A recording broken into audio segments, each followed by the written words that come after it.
Olá, estamos no ar com o segundo episódio do podcast Lance Livre com Ranieri e hoje com uma presença ilustre para você que conhece, porque muita gente conhece esse convidado de hoje aqui, e para você que não conhece, estamos com ele, Maurício Scarabello, mais belo que os belos, mais conhecido como Pantera.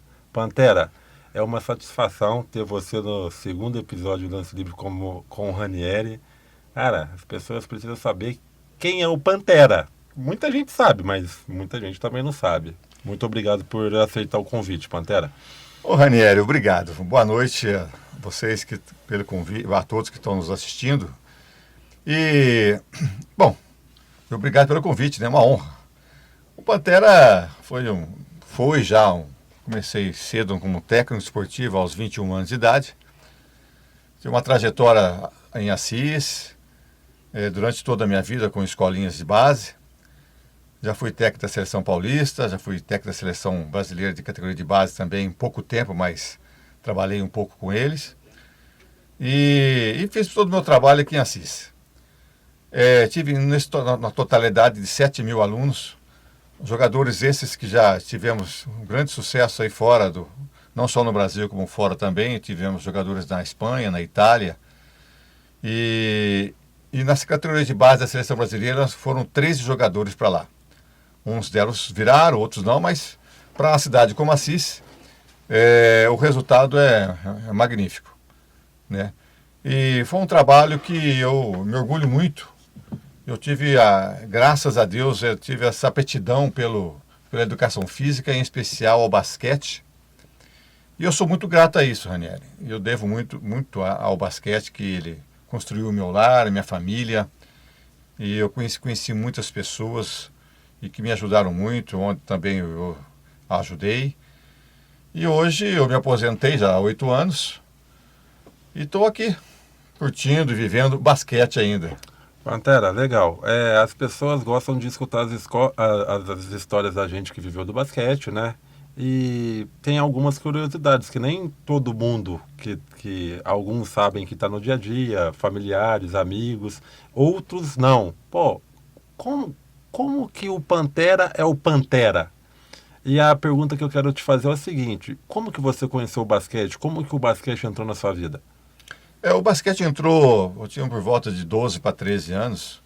Eu fui estudar no Hernani Rodrigues, que é o GE, e eu comecei a jogar handball, e eu tinha um certo controle de bola, e já passaram para o professor, passou para a categoria da modalidade do basquete. E aí peguei esse gosto e fui praticando nas escolas, que antigamente as escolas do estado havia um verdadeiro professor de educação física e a criançada gostava demais, né? De praticar atividade esportiva. E havia uma seriedade nesse trabalho. E eu me dediquei bastante ao basquete, com todas as dificuldades que eu tinha, porque eu tinha que trabalhar, ajudar meu pai na época.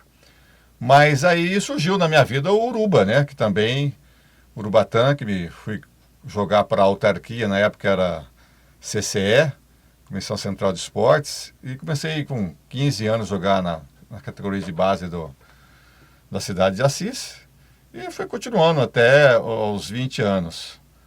Né? 21 anos eu me formei na faculdade e fui tocar minha vida profissional aí na área também, junto a essa pessoa que eu tenho muito respeito, que é o Urubatã, e a esposa dele, a Margarete, que me ajudaram muito no início da minha carreira. E durante a minha formação, eu conheci muitos professores, fui fazer cursos com esses professores, né? Você tem que pedir ajuda, né? Porque na época nós não tínhamos internet, você tinha que fazer, vamos dizer assim, presencial com os outros técnicos, né? E a gente tinha esse intercâmbio, né? E assim você vai começando a sua carreira. E assim foi a minha vida. Pantera, Assis é uma cidade que respira basquete, né? Eu sou natural de Franca, que é o berço do basquete brasileiro, mas quando eu cheguei em Assis, né, há 10 anos atrás, eu percebi que Assis, ela respira, né, basquete, por causa da época do Conte do Conte Assis, né? As pessoas aqui são apaixonadas pelo basquete. E eu sempre ouvi falar de você, Pantera, através do Movimento Legal, junto com o Beto Barroso, que inclusive era para estar aqui hoje, né? Não pôde estar, vai estar em outro momento aqui. Como que foi esse movimento legal? Como que foi angariar essas crianças? O que contribuiu o movimento legal para a cidade de Assis? A escolinha que nós tivemos, Felipe, ela começou como eu comecei como estagiário, bolsista, na época que o Urubatã e a Margarete montaram uma escolinha de basquete que é lá no próprio Recreativo. Eu estava cursando a faculdade, eu estava já no meu último ano de faculdade e comecei a trabalhar com eles, como estagiário. E essa escolinha já existia, tinha uma média de 80 alunos, mais ou menos. E foi fazendo esse trabalho e com o tempo, passaram 2 anos, o Uruba não deu seguimento e passou o baluarte para mim aí. Aí eu fui tocando essa escolinha com muita dificuldade e tive o prazer de conhecer outras pessoas que foram me ajudando, a prefeitura em si, principalmente na época. E essa escolinha começou com resultados assim rápidos até demais. Quando eu tinha 24 anos, eu comecei aos 20, né, mais 21 eu praticamente já era técnico.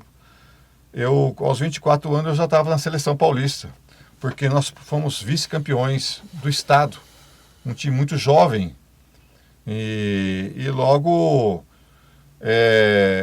no ano seguinte nós fomos campeões do estado, que é uma equipe muito forte que nós tínhamos, e nisso foram surgindo outras equipes assim, porque assim sempre teve esse basquete na veia.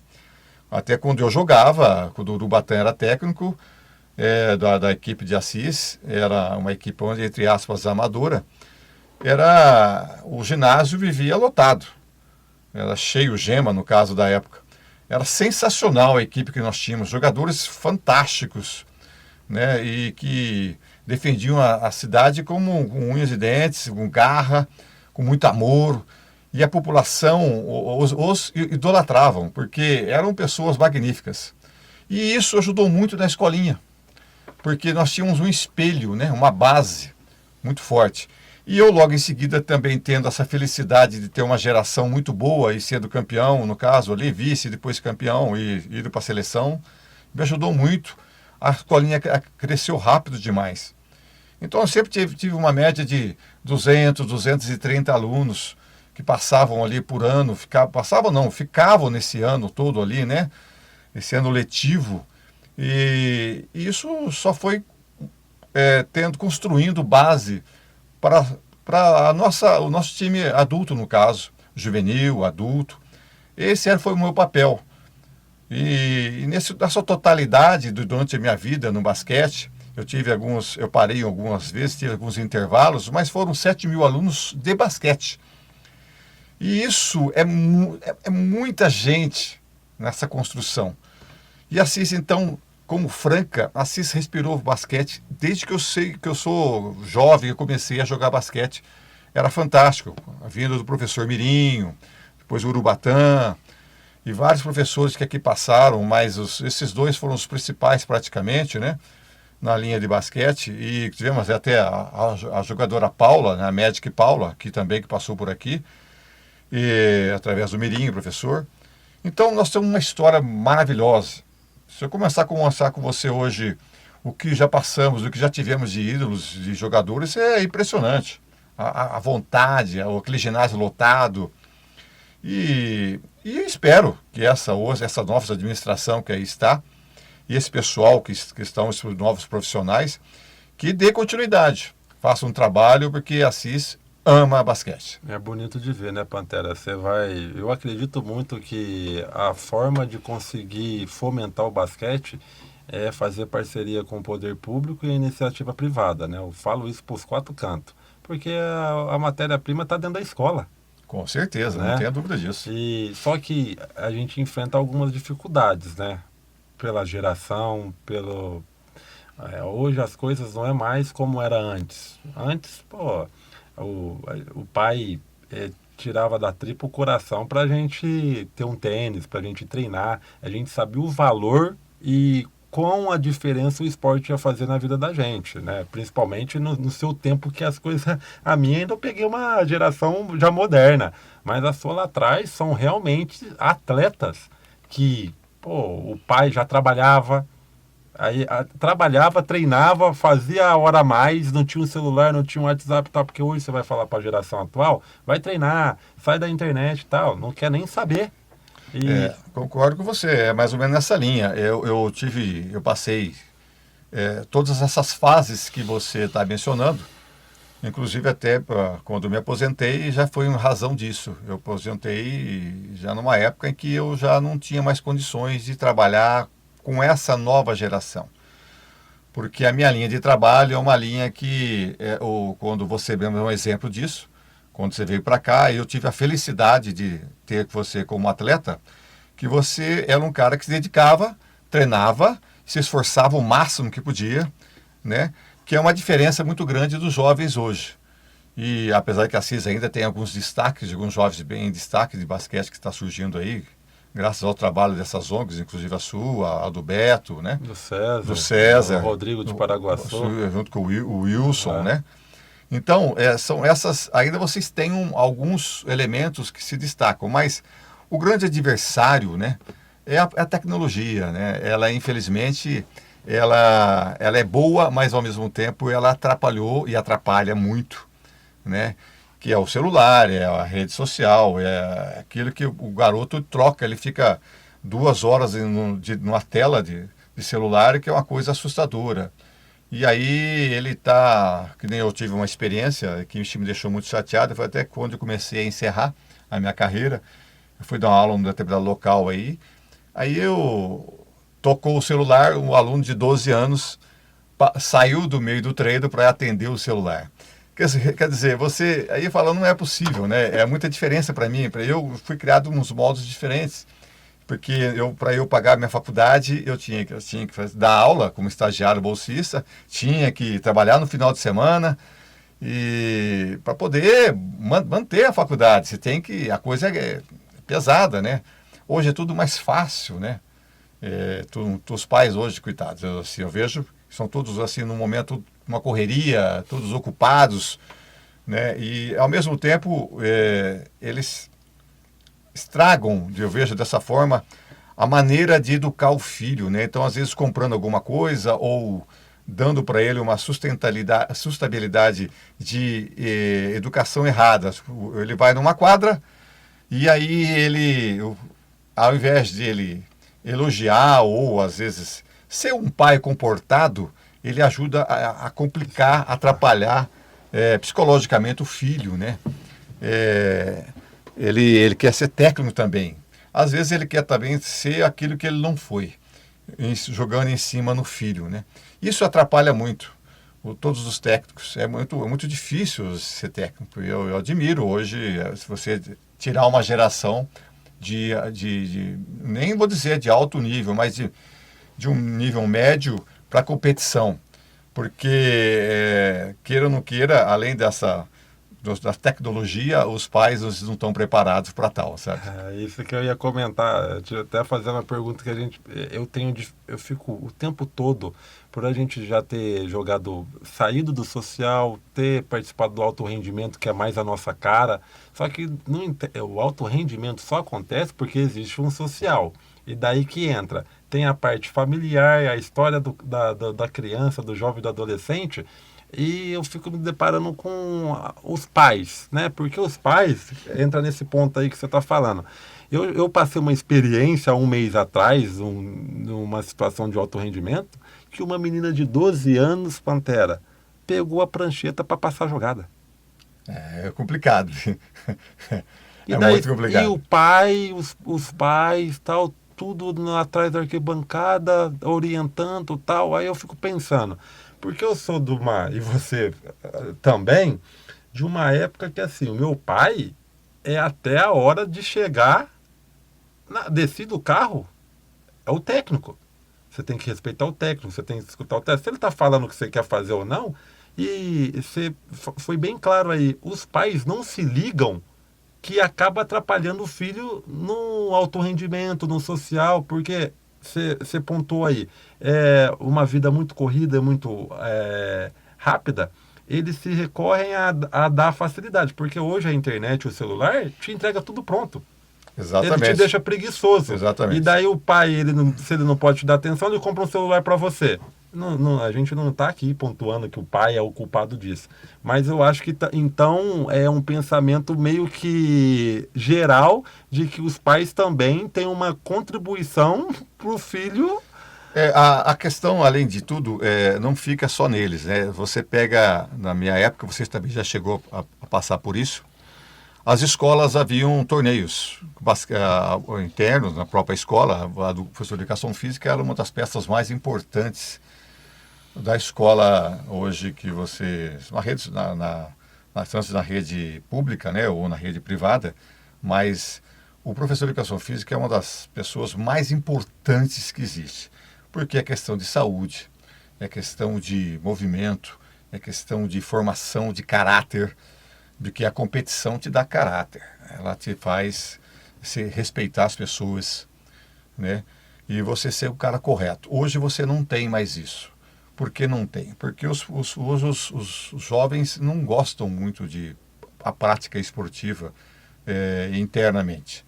Eles praticam por lazer, porque o outro está fazendo isso ou aquilo, mas não tem aquela entrega. Então já começamos por aí. Mas começamos por aí não nas escolas que ela é culpada. Não, já vem de uma questão de governo, né? Governo federal, governo estadual. O governo tem que participar mais e ter uma política melhor para o esporte hoje no Brasil. E mesmo assim, com toda essa falha que nós temos, com todos os problemas que nós estamos ocorrendo, nós produzimos N atletas fantásticos. Surgem pessoas que se dedicam por conta até própria aí você vê também o profissional, eu falo porque eu já tive isso, né? De o técnico levar o aluno para tomar um lanche, porque o aluno não tem condições de se alimentar, não tem condições de comprar um par de tênis. E até voltando um pouco, quando durante a escolinha que nós estávamos comentando, eu não falei que nós montamos a ONG, né? Que é um movimento legal. É por que montamos a ONG?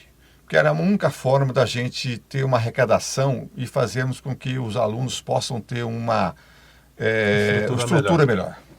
Seja ele de viagem, seja ele para usar os uniformes, seja ele para calçar. Então todos os nossos alunos, aqueles que menos abastados, que tinham dificuldades, inclusive de transporte, nós conseguimos até isso. Nós fizemos esse trabalho de ONG para poder trazer esse garoto lá da vila mais distante, da periferia ou o lugar que ele morasse, para poder jogar o basquete e ter a mesma oportunidade do garoto que morava no centro. E aí essa ONG, ela teve ajuda de quem?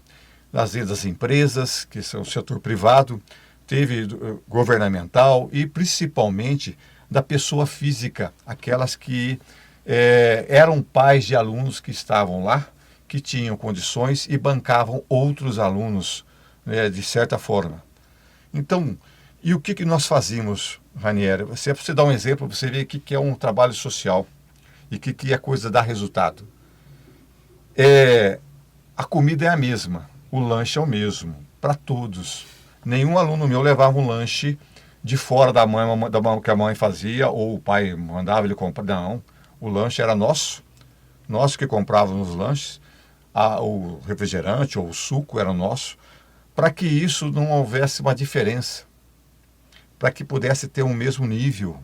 E isso é respeito, isso é caráter. E aí você constrói o indivíduo, aí você tem o quê? Uma formação de um futuro atleta ou um futuro homem. O que era o papel nosso é formar o homem, mas quem sabe saia o atleta. E é isso o resultado de um trabalho. Hoje é difícil, eu vejo vocês, que nós conversamos bastante, e a dificuldade que vocês enfrentam, não é fácil. Mas eu ainda sonho que ainda há de melhorar.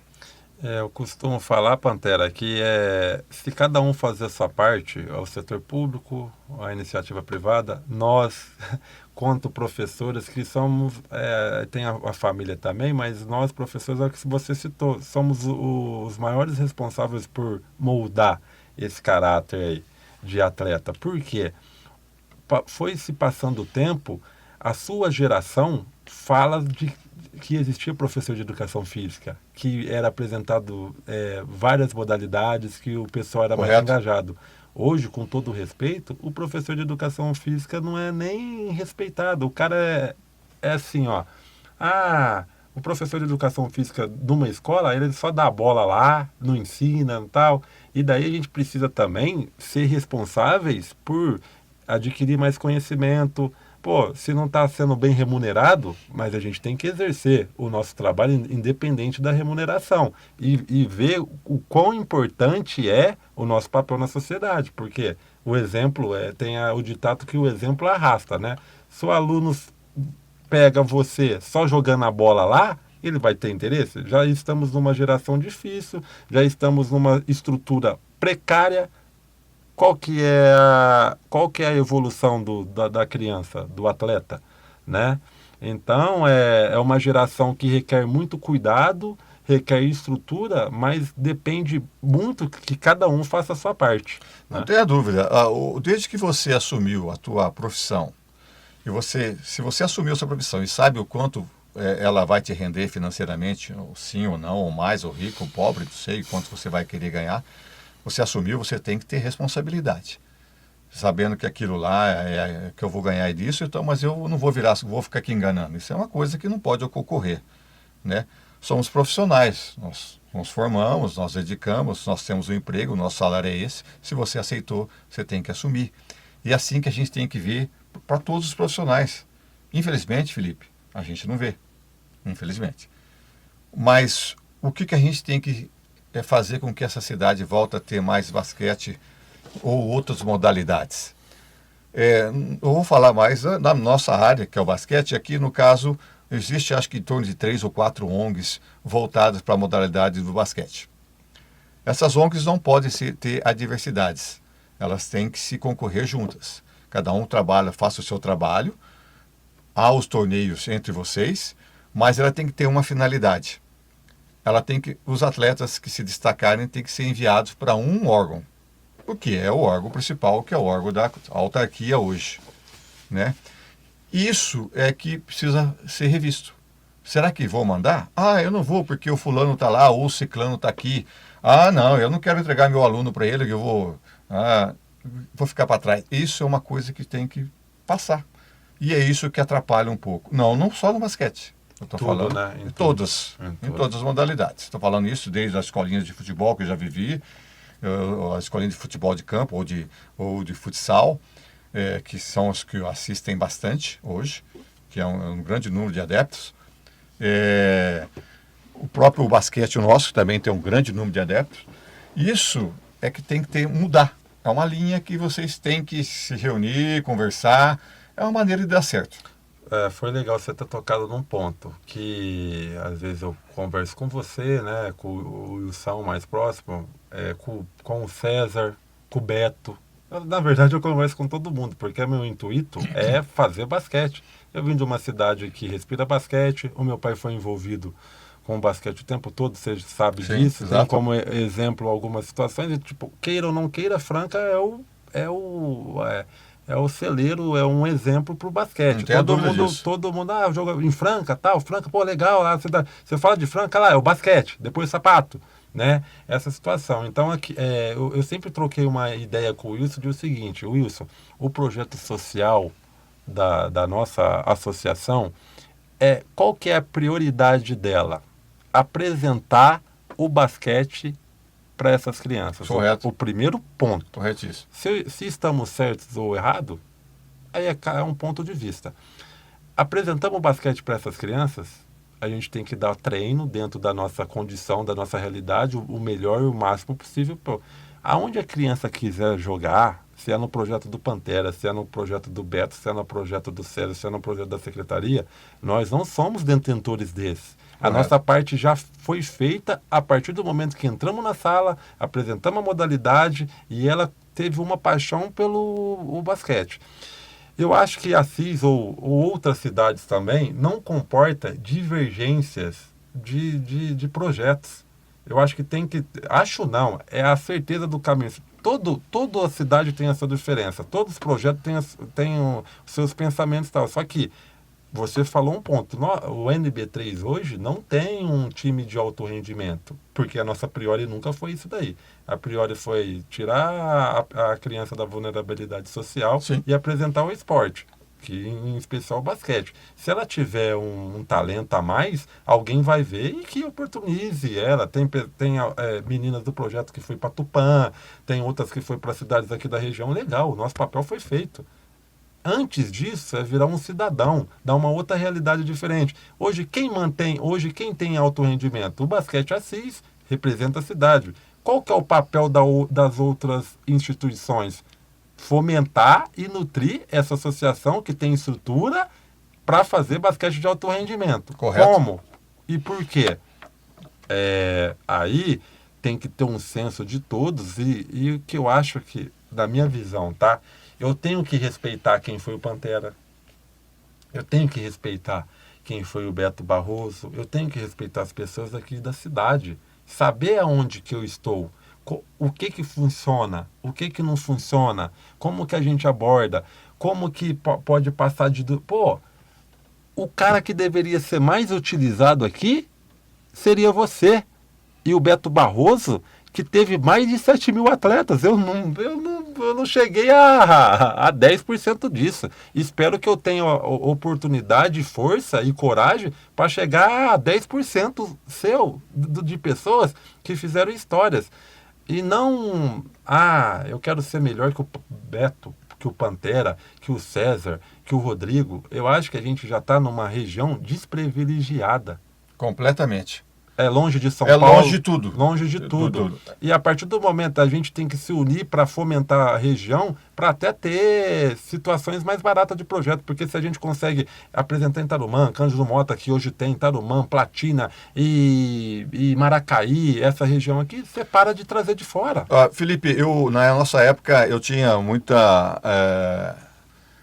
vamos dizer assim, um bom intercâmbio, uma boa parceria com as cidades da nossa região. Então, quando todos tinham seus projetos de basquete, tinha suas competições. Quando chegava a determinado nível, aquele atleta já não tinha mais condições de ficar em sua cidade. Por exemplo, um Cândido Mota, o Palmital, ou às vezes Ourinhos, né? E eles vinham para cá, jogar aqui. Porque aqui a estrutura era melhor, era muito forte. Eles iam morar, vinham estudar. E até tinha sua bolsa financeira, né? Que era pouco, mas tinham. Então, realizava o sonho de sair e tentar ser um atleta, e jogar e tudo mais. Existiu muito isso, principalmente no próprio estado do Paraná, que eu tive muitos atletas aqui do norte do Paraná, vieram também um pouco de Santa Catarina. Então, da Bahia, tive vários atletas da Bahia, que a Bahia estava começando ainda a se estruturar nessa linha. Eu tive mais de 15 atletas da Bahia. Fantástico, trabalho maravilhoso. Precisamos voltar a isso. Esse papel nessa mesma linha, como eu citei. E além de nossas 3 ou 4 ONGs que aqui existem, as cidades têm que, sabe, estar juntas num projeto maior, regional, e que, se eu não vou ter essa equipe aqui forte, mas vou mandar para você determinado atleta. Então, sabe, conversar sobre isso, e isso ajuda demais. Só vai a crescer o basquete. Pantera, a gente apontou algumas diferenças, dificuldades. O que o basquete na nossa região, no Brasil e no mundo tem a evoluir? E qual seria o método ou uma linha de raciocínio? Porque o passado, né, uma das abordagens do programa é comparar o passado, de como era, e como está o presente e o que será do futuro. O passado é visto como, aquilo lá que foi feito, o presente, assim está dando certo.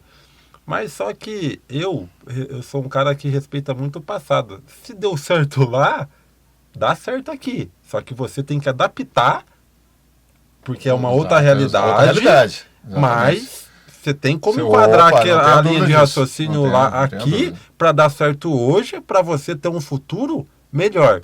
No seu ponto de vista, o que você acha que tem que ser feito para... Você já falou um pouco aí, né? Mas o que você acha que tem que ser feito para a gente ter uma qualidade de basquete melhor na nossa região? Ou no Brasil? Não, vamos falar no geral, primeiro do Brasil, né? Uhum. Primeiro nós temos uma organização horrível, né? A CBB nossa é péssima. A administração dela, a diretoria dela é péssima. Segundo, se não houver um trabalho a governo federal, governo estadual, para que tenha uma linha voltada para o esporte, mas não é só o basquete, no geral, né? E nós não vamos conseguir, não. Entendeu? Agora, independente da linha de cima, e nós vamos montar o basquete por conta nossa mesmo, como é Franca, aí nós temos que ter um trabalho totalmente voltado para uma união.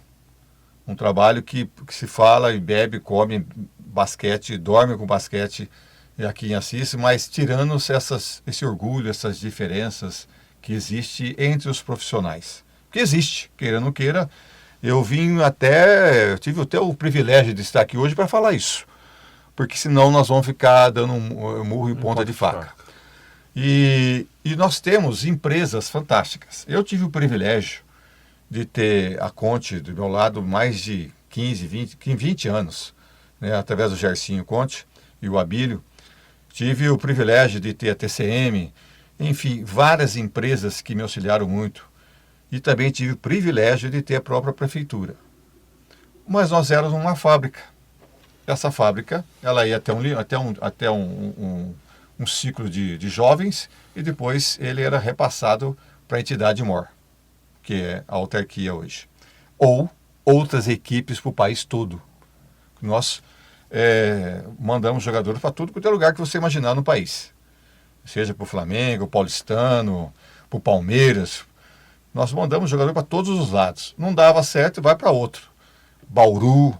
Então nós tivemos... É assim que se faz. E eu acho que o Assis hoje deveria reunir e fazer um projeto, não só municipal, mas um projeto regional, forte, que vale a pena. E nós vamos voltar a ter aí uma esperança de ter aqueles jogos maravilhosos que nós havia começando no Gema, depois para o Jairão. A gente tem um pensamento. No primeiro episódio, a gente até falou de como tem a história de quão importante foi o Conte Assis lá atrás, né? E daí a gente tem a perspectiva assim: será que o basquete a gente tem que ficar vivendo lá de trás? Tipo assim, pô, teve um time legal, bacana, que o pessoal ia lá, gostava tal. Aí eu falei, tava o Wilson também, né? O que foi? Eu acho que não chega, né, a ser do jeito que era antes. Pode ser melhor. Pode ser melhor, mas a gente não pode ficar comparando, vivendo de viúva. Foi uma época, agora nós estamos em outra. Tem que construir. Nunca vamos ter o basquete do passado. Tudo bem, mas vamos construir, vamos ver o que vai ser, ninguém sabe, não é mesmo? Talvez outras empresas possam ajudar, a forma de você dirigir é diferente, né? Então, eu ainda tenho muita esperança no basquete, sim. Eu tenho porque eu vejo vocês trabalhando, eu vejo você, o Wilson, vejo o Beto com o Rodrigo, né? O César com o pessoal que já está competindo já um pouco mais em outro nível, né? Que são alguns jogadores, inclusive, de vocês, né? De outras entidades, outras ONGs, que esse é o caminho, correto? E eu acredito que a hora que tiver uma estrutura melhor, uma diretoria, ou um grupo de pessoas que vão ser voltados para isso, uma associação de pessoas que nós vamos montar uma entidade de basquete assisense, sabe? Como existe uma associação de conselho, vamos colocar como mais fácil um conselho, tem um conselho da FEMA, não tem um conselho da saúde, um conselho do basquete com pessoas que gostam, que se dedicam, onde você fala que aqueles que já praticaram, já estiveram lá por trás, não o Pantera, mas outras pessoas que gostam e que vivem isso, sejam eles empresários, sejam eles ex-técnicos, sejam eles professores ou pessoas comuns que gostam de basquete, eu tenho certeza que se montar uma coisa mais profissional, isso vai fazer com que o empresário acredite mais. E eu acho que há uma mudança. Exemplo disso, está você e seu parceiro aqui hoje num trabalho raro, diferente. Eu nunca tinha visto um trabalho tão bacana na nossa região, aqui em Assis, eu nunca vi um podcast tão maravilhoso como esse, que é um começo. Acho isso um pontapé inicial fantástico, que é uma divulgação. Você já está começando a mudar o basquete. É isso, através de uma forma diferente, que o basquete tem várias linhas de trabalho. Não é só você ir lá ensinar, mas como é que eu vou chegar lá? Como é que eu posso divulgar isso? Vocês já estão fazendo. Já é um grande passo. Essa é a intenção do podcast, né? Dar voz e as pessoas, vocês que têm história, Pantera, Uruba, Sr. Mirinho, que Exato. eu não conheço, mas já ouvi falar, que inclusive até Ele é o pai da prefeita. Pai da prefeita, A prefeita jogou basquete. né? E eu acho que a gente que é curioso, a gente tem que saber. Então, você sempre me deixou claro de como era a história. Eu já sentei em mesa com você de chorar do que você fez pelo basquete, de colocar gente dentro da sua casa, exatamente. da sua família abraçar o projeto. E é coisa que eu vivencio. Porque às vezes a gente fala de projeto social. Pantera, fazer projeto social é fácil. Exatamente. Você pede para um dar uniforme, para outro dar comida. Pasme, né? Que eu falei no primeiro podcast também, de estar em uma região da cidade, de você estar, nem é você que está dando treino, você é coordenador do projeto, e daí tem outro profissional dando treino, o aluno ir lá e morder a perna do outro, e você ir lá dar uma bronca e falar, mas por que você está mordendo? Estou com fome. Complicado, hein? Isso é complicado. Não, e daí você fala assim, se me contasse, eu ia dar risada. Porque às vezes você fala assim, não, você tá falando, eu contei pra pessoa, você fala, não, você tá falando coisa, eu falei assim, pasme. E quando o Pantera fala de governo federal, governo estadual, e de que hoje o basquete assim chegou nesse patamar de poder estar votando o time com um respeito e uma responsabilidade dessa nova diretoria, foi justamente porque nós pensávamos também que o esporte mendiga. E uma chance de tentar mendigar menos via lei de incentivo fiscal, tendo uma ONG, porque é um dinheiro de imposto, é um dinheiro de pessoa física e tal. Então é um trabalho que as pessoas acreditaram e que a gente torce realmente que dê certo. A gente come do mesmo prato, que nem você falou. Exatamente. O Felipe não fala com o César, não fala. A gente fala, e inclusive eles vão vir aqui, assim como você. Isso é assim mesmo. Assim como a gente tem que dar voz para as pessoas saber como funciona, como começou, como que contribui para a sociedade, como realmente faz. Qual que é o objetivo do basquete, porque as pessoas apaixonadas por basquete têm que gostar de fazer basquete e gostar de quem gosta de fazer basquete. Exatamente. Porque como que eu gosto de fazer basquete e não gosto do Pantera? Aí dá uma controvérsia, né? Então o podcast está aqui para referências do basquete, mas referência não, que você, a hora que te chama, você aparece também. Exatamente. Né? Mas acho que tem que ter esse respeito de quem foi o Pantera, de quem foi o Uruba, de quem é o Márcio Cantac. Olha, uma das pessoas que eu não citei ainda, né? Que é o Márcio Augusto Dias Cantac. Foi meu aluno, ele tinha 9 a 10 anos e jogou muito basquete, o Márcio. Fui muito fã dele como jogador e fui fã dele como técnico. Porque ele trabalhou muito, ele se dedicou muito, o Márcio se entregou. Foi uma vida, praticamente, ele viveu, comeu, bebeu, dormiu basquete. E ainda o faz. Mas uma das coisas que eu mais fico feliz Felipe, é assim, mesmo eles não tenham sido, assim, todos desses 7.000 alunos tornados aqueles jogadores de elite, todos meus ex-atletas, falo com orgulho, sabem jogar basquete. Então eu vou ao tênis jogar basquete nas quartas e aos domingos, e eu sou o mais velho, né? Estou lá o mais velho, e jogando com meus ex-alunos de 56, 50 anos, 45, 35, né? O que é um orgulho maravilhoso, que é uma coisa gostosa, satisfatória, e todos têm história para contar. E você conta histórias, às vezes sem se repetir aquela mesma, né? Que já foi contada, porque esse é o grande, acho que resultado objetivo que nós conversamos, essa amizade, essa formação do ser. Aí você vai para casa e dorme tranquilo. É isso que eu falo. Eu tenho muitas histórias de jovens sem condições nenhuma, né? E você encontra esse cara venceu.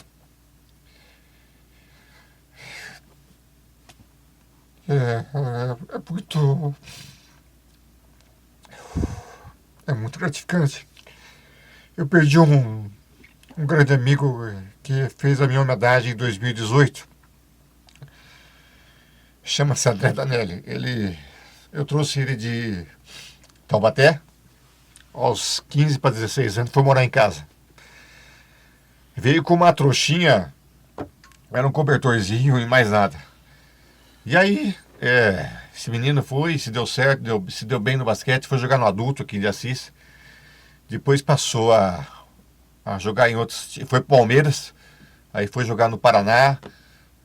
E se deu bem na vida e se tornou um profissional maravilhoso e venceu na vida. Trouxe o garoto da Bahia de 14 anos, o menino nem sabia que era frio. Veio pra cá, teve até um inverno, coitadinho, não tinha blusa, foi morar em casa também, cobertorzinho pra ele lá e tal. Uma dificuldade para manter esses meninos, porque o professor ganha pouco e você tem que manter, mais uma boca para você manter. E isso, quando eu falei que eu jogo com um atleta que eu me emociono, é porque é um filme de você ter visto todos esses meninos com dificuldades e a 90% deles venceram. Rapaz, o que você quer mais na vida? O que eu quero na vida? Quando eu fui homenageado em 2018, eu jamais imaginaria que se a Mega Sena saísse, eu não ia trocá-la eu não trocaria a homenagem por essa Mega Sena, porque não existe mais gratidão assim do que você ver aqueles atletas indo lá te abraçar e te homenagear. Meu Deus, como isso é fantástico. E saber o quão importante você foi na vida deles. Exato, e cada um foi lá e conta uma história. Desde amarrar um tênis, que uma menina que não sabia amarrar o tênis, até eu pôr naquele fusquinha velho que eu tinha, 5, 6 meninas, porque elas tinham aula, o treino delas era noturno, eu não deixaria elas ir embora a pé. Põe naquele fusquinha e levar um em casa. Então, histórias e histórias que me deixaram muito feliz. Então, eu sou hoje um cara assim que eu louvo e agradeço a Deus por ter sido professor de educação física, técnico de basquete, chorão, briguento, mas eu sou um homem muito feliz, muito realizado. Uma das coisas até que o basquete me fez, um grande amigo meu, o filho dele era meu aluno e ele casou jovem e teve um filho mais cedo. E um dia na escolinha ele foi jogar com o filho dele. E eu falei, puta, será que eu vou ter essa oportunidade de jogar com meu filho? Rapaz, é um dos sonhos maravilhosos. Tive esse privilégio de jogar com meu filho. Então, o que você quer mais? Ser técnico de basquete é uma delícia. Ser professor é uma delícia. E eu vejo vocês trabalhando com toda essa nova geração que vocês têm aí. Eu espero que vocês tenham um pouquinho desse privilégio que eu tive, sabe? E desculpa eu sou muito emotiva, porque vieram lembranças, né? Histórias. Pantera. Eu falei até você que eu não ia chegar nisso, mas... Pantera, fantástico. Imagina, o podcast está aqui para isso, para saber da realidade, da verdade, das vivências. Mas é isso, no caso, Felipe, no geral, a história do Pantera é essa, estou fazendo bem sucinto, né, bem rápido. É um cara que sempre gostou demais e torço muito por vocês. Me aposentei de vez com relação a trabalhar com o basquete, a fazer parte de qualquer outro evento de basquete. A única coisa que eu faço hoje é praticar a modalidade como hobby, que eu amo demais, né? E Que diga-se de passagem que o senhor Maurício Scarabello Pantera, um dia aí, quem quiser, tal, vai num tênis aos domingos. Você tá indo lá dia de quarta? Quarta e domingo. Às vezes eu já fui lá. É de encher os olhos, o cara tem um fundamento de pivô e faz e tal. Não é à toa que muitas pessoas ainda ligam, Pantera, você pode me treinar tal? E mesmo ele falando aí que estou longe e tal, ele é tão apaixonado por basquete que ele desamarra, ele tira o tênisinho dele da caixa e volta. Né, eu andei dando uns treinamentos, veio um garoto dos Estados Unidos que jogava basquete lá, ele é filho de uma ex-aluna minha, eles moram lá. Ele tem 16 anos, veio para cá, e aí a mãe dele ligou dos Estados Unidos para eu treinar de qualquer jeito. Eu falei, mas eu estou muito fora de forma para treinar. E fui, mas mesmo assim eu fui porque ela foi uma das minhas alunas preferidas, assim, que ela era apaixonada por basquete. E aí eu fui, aquele molecão bonito, rapaz, aí fui treiná-lo. Foi sensacional. Eu dei pouco tempo de treino, porque eu também tinha algumas dificuldades. Eu tenho uma mãe de 95 anos, eu tenho que dar mais assistência para ela, então quando as minhas horas mais livres, eu fui dar treino para ele. Mas valeu a pena. Foi gostoso. E assim aparece alguns aí, mas eu estou me esquivando. Pantera, o seu momento mais marcante com o basquete? Quando eu fui campeão do estado, acho que foi porque eu era muito jovem. Muito jovem. Na época, na realidade, para falar a você, assim, dos técnicos, eu era o técnico mais jovem do país. E eu tive um convite para ir para Portugal para fazer o mesmo trabalho daqui, mas é difícil sair, a situação não ajudava muito financeiramente, então tinha que ficar por aqui mesmo. Mas foi ser técnico, foi campeão do estado, e aí logo fui técnico da Seleção Paulista, né, que onde eu aprendi o que é a política e onde eu abandonei a política lá em cima do basquete. Porque lá você não dirige o basquete. Quem dirige é a diretoria. São os caras que contratam você.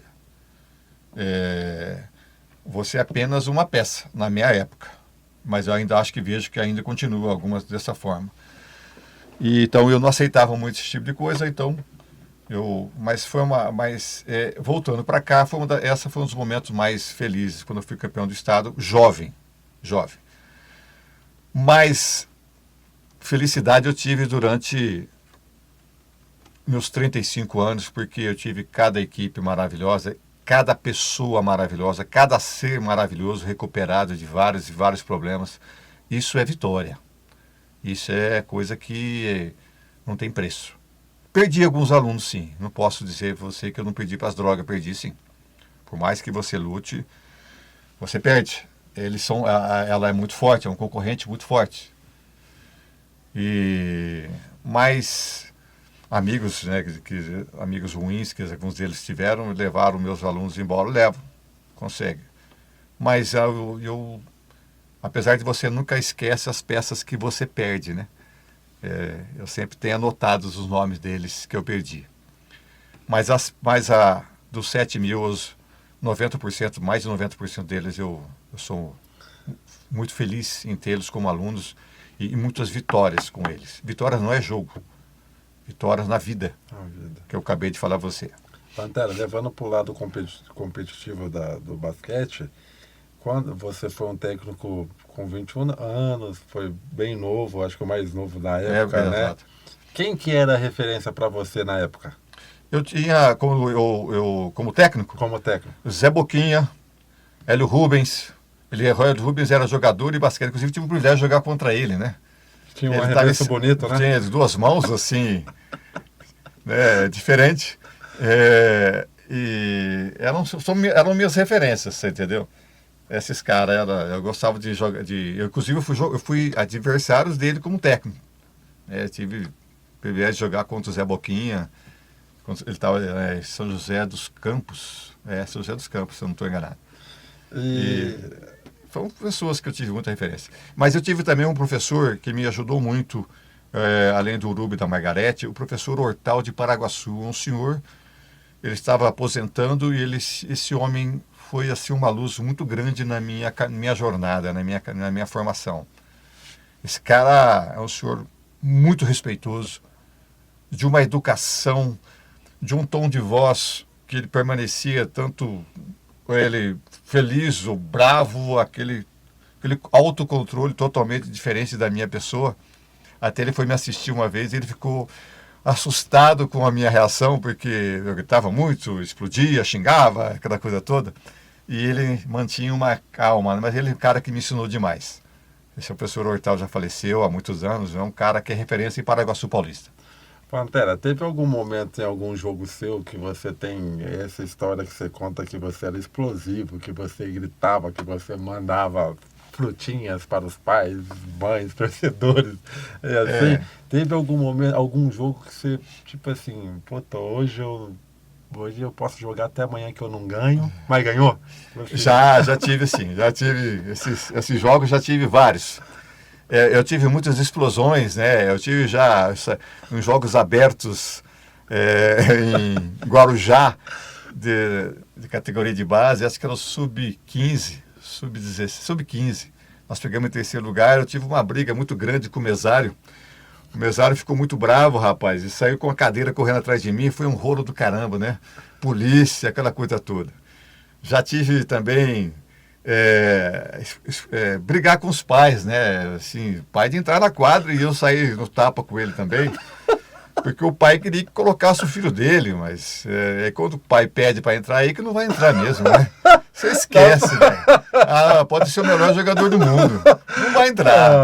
Porque, então eu não aceitava esse tipo de... Mas tem muitas histórias assim, engraçadas, mas boas também. Já saí correndo em vários lugares. No meio do jogo, tem que sair correndo, ir pro ônibus e sair sob pedras, né? Essas coisas eu tive muito. Pantera, legal. Para finalizar, tem o momento lance livre com o Ranieri. Hoje, a assistente não está aqui ainda.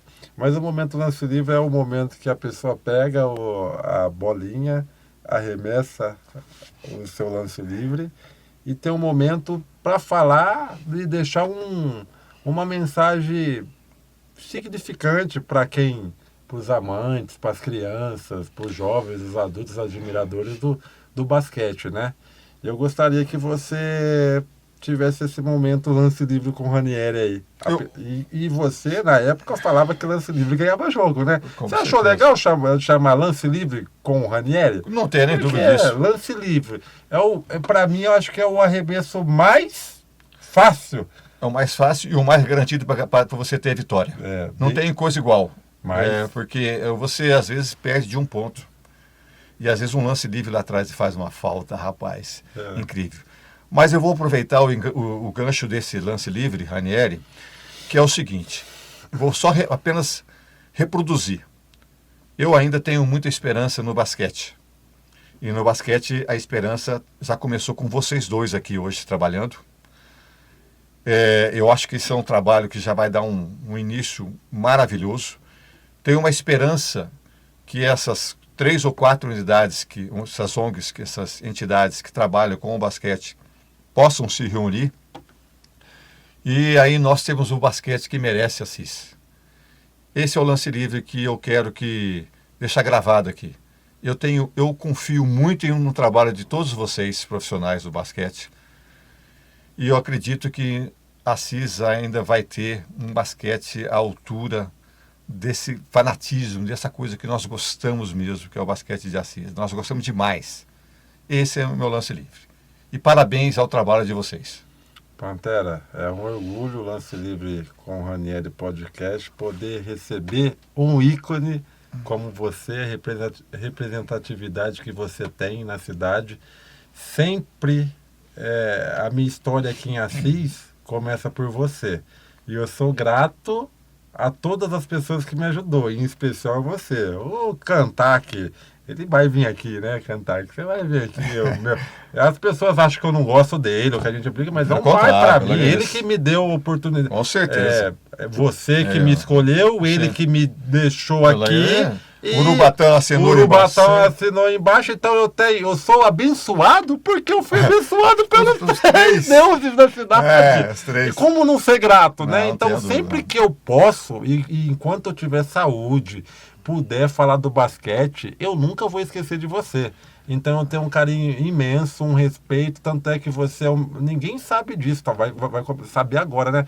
Você é o meu... Quando eu preciso de falar de basquete, eu ligo pra quem?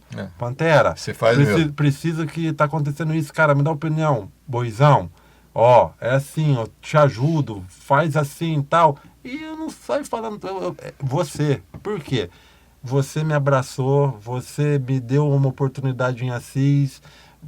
você conversava comigo, você sabe que eu passei na cidade, né? Exato. Então, eu quanto Felipe Ranieri, quanto aos meus alunos, é que eu quero chegar a 10% do que você foi aqui para a cidade de Assis. E fazer a diferença na vida das crianças, dos jovens, dos adolescentes, porque eu sou um apaixonado por basquete. Você não faz basquete só com paixão, mas, cara, eu vejo uma criança que eu já pego aqui, tem uma bola, mas não gosto, tenta. Tá? Eu quero tentar mudar a realidade. A nossa vida aqui é rápida. Com certeza. Nós precisamos somente nos unir. Entendeu? Vamos ser fraternos. Às vezes a gente tem os nossos defeitos, as nossas diferenças, todo mundo tem. Exato. Mas a gente tem que minimizar isso o mais rápido possível, porque o tempo vai passando, você vai percebendo que você faz pouco. Por mais que a gente está fazendo pouco. Corretíssimo. Então eu tenho um orgulho de você ter aceitado. Você sempre que você pode, você está me ajudando, abraça. Você é até mais voador que eu, porque eu sou um cara, ao mesmo tempo que eu tenho umas ideias que parecem legais, eu tenho um receio, porque eu cheguei em Assis faz 10 anos já, Pantera. O tempo passa, meu amigo. O tempo passa rápido, né? Exato. Aí você pensa, por que você não vai embora de Assis? Porque você não pensando em voltar para Franca, você não vai embora tal. Eu não consigo te falar. Minha missão ainda está aqui. A hora que Deus falar para mim, assim, ó, seu tempo aqui acabou, glória a Deus. Exato. Aonde eu tenho que ir? Tá certo. Aí eu vou. Beleza, Pantera? Eu só quero dar um abraço. Ele não esteve aqui hoje, mas um grande braço direito meu foi o Beto. Hoje não, a vida toda, né? O Beto é um cara que eu tenho muita admiração e a escolinha não foi só o Pantera. Então ele esteve junto comigo durante longos anos aí, além de ter sido meu aluno, me deu um trabalho do caramba, me dá trabalho até hoje que não consegue me marcar, mas um abraço especial para o Beto. E a vocês dois, sensacional, parabéns. Quando o Pantera se refere a vocês dois, tem um cara aqui que é o maior patrocinador com certeza do projeto aqui, Lance Livre com Ranieri Podcast. Ele não gosta de aparecer, mas eu já falei para ele que, como eu reconheço todas as pessoas, sim, todo episódio eu vou chamar ele para aparecer aqui. Com certeza. E é no momento House 360, porque, você vem aqui, conversa, tal, você tem que ter uma comida. Depois o pessoal acha que é a segunda divisão, eu falo que é a primeira. Segunda a gente já foi, subiu o time, né? Exato. E o momento que ele aparece é a hora que chega o presentinho aí pra você comer. Aí, rapaz, olha que espetáculo, hein? Que maravilha, hein? 630, um lanche maravilhoso, tal. Ele não quer aparecer, mas vem aqui, Paula. Vem aqui, Paula. Que legal. Olha aqui, esse cara aqui, é um dos maiores apoiadores e incentivadores do nosso projeto hoje. Excelente profissional. Isso tudo que está acontecendo, muito é por causa dele também. Beleza? Porque era para ser só uma gravação e virou podcast. Tá bom? Joia. Pessoal, muito obrigado. Mais uma vez, obrigado, Pantera. Obrigado a vocês. Curta, compartilhe, comente e até o próximo episódio Lance Livre com Ranieri Podcast. Se Deus quiser. Valeu, meu amigo. Valeu, meu.